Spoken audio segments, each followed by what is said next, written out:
En Argentine, dans la province du Neuquén, des firmes multinationales pétrolières exploitent le gaz de schiste de la Vaca Muerta.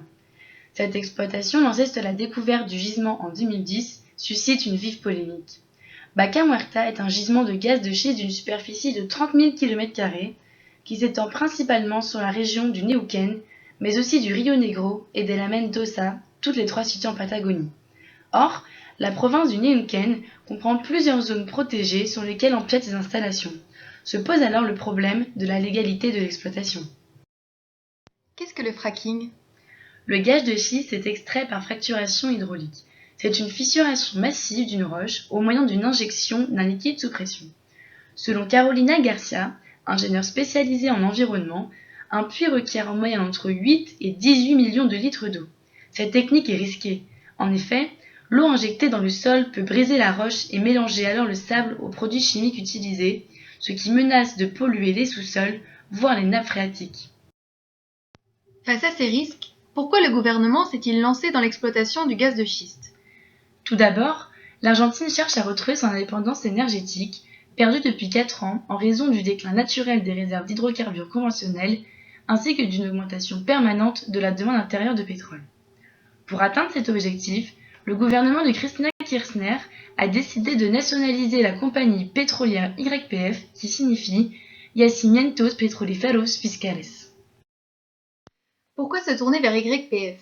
En 2012, YPF est leader sur le marché argentin des combustibles. En effet, elle contrôle 52% des capacités de raffinage du pays. Elle extrait aussi 67% de la production d'hydrocarbures en Argentine. 51% d'YPF est détenu par l'État et les provinces pétrolières. Cette firme appartenait auparavant au groupe pétrolier espagnol Repsol. Ce dernier a été exproprié par le gouvernement, estimant les investissements de ce dernier trop faibles. Cependant, cette politique d'indépendance énergétique est difficile à mettre en place car YPF ne dispose pas de toutes les techniques et investissements nécessaires.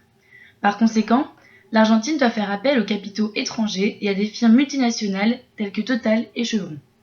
En juillet 2013, le gouvernement de Kirchner a mis en place un décret accordant une hausse des prix sur le marché intérieur, un allongement de la durée des concessions à 35 ans, une garantie des prix et une série d'avantages fiscaux et d'aides à l'exportation aux multinationales pétrolières et gazières investissant dans le pays. Cette décision du gouvernement d'investir dans l'exploitation du gaz de schiste s'explique aussi par l'énorme potentiel du pays en termes de ressources non conventionnelles. En effet, l'Argentine détient respectivement les 2e et 4e plus grandes réserves de gaz de schiste et pétrole de schiste au monde. Pourquoi la Vaca Muerta est-elle si attractive ? Le gisement Vaca Muerta est la zone pétrolière et gazéifière la plus importante du pays. Sa superficie est de 26 000 km². 44% de la production de gaz et plus de 20% de la production de pétrole d'Argentine sont extraits de cette province. Les hydrocarbures représentent désormais l'activité principale de la province, devant le tourisme et la culture d'arbres fruitiers. Et qu'en est-il des entreprises pétrolières ? Pourquoi ont-elles intérêt à investir en Argentine ? Aujourd'hui, de nombreuses multinationales pétrolières viennent s'installer en Argentine. En janvier 2011, Total a acquis en Argentine des participations dans 4 permis d'exploration dans le bassin de Neuquén, dont 2 en tant qu'opérateur en partenariat avec la compagnie YPF. En tout, Total possède une participation dans 8 permis d'exploration, dont 6 en tant qu'opérateur. L'ensemble représente une superficie totale de 1548 km². Total est alors le 2e opérateur gazier du pays. De même, le géant américain de l'énergie Chevron a signé un accord avec YPF sur l'exploration et la production de gaz et de pétrole de schiste à Vaca Muerta. Cet accord vise à démarrer le développement dans plusieurs zones à travers le forage de 100 puits pétroliers ou gaziers. Il permettrait à Chevron de dépasser les objectifs de production fixés à 3,3 millions de barils par jour. La compagnie pétrolière malaisienne Petronas exploite également avec YPF un gisement de gaz de schiste dans les réserves de Vaca Muerta. Les 2 compagnies investiront chacune 550 millions de dollars en 2014. Pour les multinationales pétrolières, l'Argentine représente une grande opportunité. Elle dispose d'un potentiel énorme en matière d'hydrocarbures non conventionnels, fait partie des pays qui autorisent la pratique de la fracturation hydraulique et a mis en place des mesures incitatives pour attirer leurs capitaux. Cependant, ce point est à relativiser. Tout d'abord, ce nouveau marché potentiel ne représenterait qu'une part limitée des profits des firmes multinationales. Par exemple, la production d'hydrocarbures de Total en Argentine ne représente que 3,5% de sa production mondiale. De plus, le gisement est à l'heure actuelle pas rentable. En effet, selon Miguel Galuccio, actuel président d'YPF, le gisement de Vaca Muerta ne serait rentable qu'à partir de 80 $ le baril, or aujourd'hui il n'est qu'à 56 $. Ainsi, la rentabilité de ce gisement dépend des cours. Enfin, malgré les accords signés en juin 2014 avec le Club de Paris concernant les remboursements par l'Argentine de ses dettes externes, la menace d'un défaut de paiement peut dissuader de potentiels investisseurs. Pourquoi cette exploitation suscite-t-elle une telle polémique ? L'Argentine est un État fédéral divisé en 23 provinces, elles-mêmes réparties en départements. Cette multiplication des échelles participe à diviser les politiques quant à la question du fracking. La prévence de Neuquén, dirigée par Jorge Sapag, soutient l'initiative du gouvernement. Monsieur Sapag est issu de la famille créatrice du principal parti politique de la région, le Mouvement populaire de Neuquén, qui suit la même tendance politique que le parti actuellement au pouvoir, le Mouvement national justicialiste. De plus, depuis 1963, la famille Sapag gouverne presque sans interruption la province de Neuquén, et cette même famille était l'un des fournisseurs principaux de minéraux de YPF. Cependant, toutes les collectivités locales ne sont pas en faveur de la fracturation hydraulique. On dénombre 30 collectivités locales en Argentine, dont 4 en Patagonie, qui ont interdit la fracturation hydraulique sur leur territoire. Pour la province de Neuquén, il s'agit du département d'Alén. Ces interdictions se heurtent à l'opposition des autorités provinciales et nationales. C'est pourquoi le moratoire décrété par la ville d'Alén, suite à la mobilisation des habitants et des producteurs fruitiers, a été cassé par la Cour supérieure de justice pour inconstitutionnalité. La fracturation hydraulique divise également les habitants de la région. Cette pratique se heurte aux convictions des Mapuches. Les Mapuches sont une communauté indigène de 114 000 personnes en Argentine. 2 tiers d'entre eux se trouvent dans la province de Neuquén, où ils représentent 14% de la population. Ce peuple manifeste régulièrement depuis que l'exploitation du gaz de schiste a débuté. En août 2014, les Mapuches sont descendus dans la rue pour protester contre l'annonce d'un accord entre YPF et Chevron, octroyant des avantages fiscaux et financiers à l'investisseur américain. Leurs actions répétitives contre les exploitations des gisements empêchent leur bon déroulement. Mais pourquoi les Mapuches sont-ils opposés à la fracturation hydraulique ? L'exploitation des gaz de schiste de la province, qui entraîne la pollution des terres et des sources d'eau, menace les activités économiques traditionnelles des Mapuches, notamment l'élevage extensif.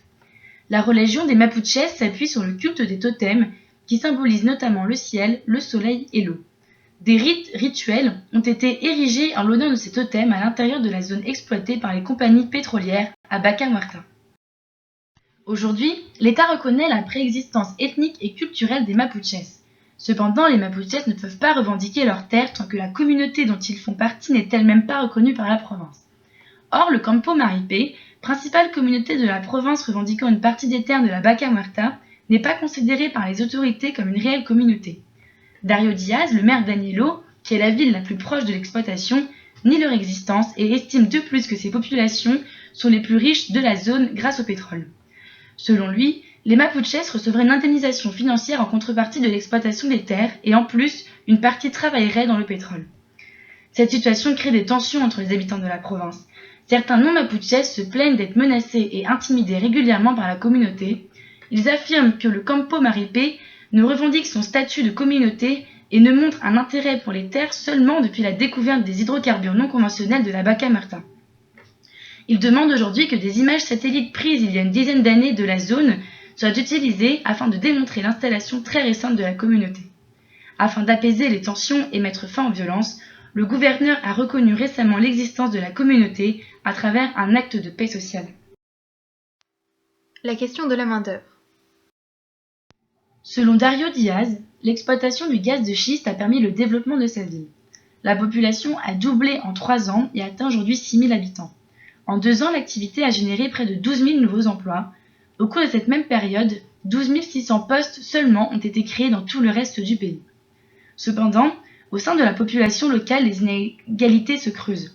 Tout d'abord en termes de salaire. En effet, un ouvrier dans le secteur pétrolier peut gagner jusqu'à 1 230 € par mois, contre seulement 530 € en tant qu'ouvrier agricole. Au-delà de l'aspect inégalitaire, cela pose aussi le problème en termes de main-d'œuvre. Les entrepreneurs locaux liés à la culture des arbres fruitiers sont ainsi délaissés. De plus, cette augmentation du niveau de vie pose des problèmes également d'inflation sur les denrées alimentaires. Ainsi, les familles ne vivant pas du pétrole peinent à s'adapter à cette évolution. Les habitants de la province se plaignent également du recours à la main-d'œuvre étrangère, venant notamment de Bolivie et du Paraguay, qu'ils accusent de prendre les emplois locaux. Le ministre de l'économie et des travaux publics du Neuquén affirme cependant que la province détient le taux de chômage le moins élevé d'Argentine. Pour apaiser les tensions, Jorge Sapag a alors fait passer une loi obligeant les entreprises à privilégier la main-d'œuvre locale. L'afflux de population étrangère, attirée par les salaires attractifs du pétrole, a également aggravé les pénuries de logements et d'infrastructures sanitaires. YPF s'est vu obligé d'installer temporairement des containers ouverts quelques jours par semaine dédiés aux consultations médicales afin de faire face à ce problème. Des craintes quant aux conséquences environnementales. Certains craignent de lourdes répercussions environnementales liées à la pratique du fracking. En mai 2014, l'ONG Les Amis de la Terre a produit le film Terre de schiste. Ils accusent les firmes pétrolières internationales de ne pas se soucier de l'environnement en filmant par exemple en septembre 2014 les conséquences d'une fuite de gaz détectée dans un des puits d'YPF. Plusieurs entreprises fruitières de la région ont manifesté pour interdire le fracking, craignant des répercussions néfastes sur leur production. Les environnementalistes craignent une diminution considérable des ressources en eau dans cette région, déjà considérée comme aride. Ils évoquent également le danger qui menace les nombreuses espèces en voie de disparition, résidant dans les parcs protégés aujourd'hui, exploités par les compagnies pétrolières. En conclusion, l'étude des interactions entre les acteurs montre que la fracturation hydraulique soulève de nombreux enjeux. Cette pratique, développée pour des raisons économiques par le gouvernement argentin, affecte l'équilibre politique, environnemental et sociétal du pays. Mais l'Argentine n'est pas un cas isolé. L'exploitation de nouveaux gisements de ressources non conventionnelles soulève des polémiques partout dans le monde, comme aux États-Unis et en Pologne.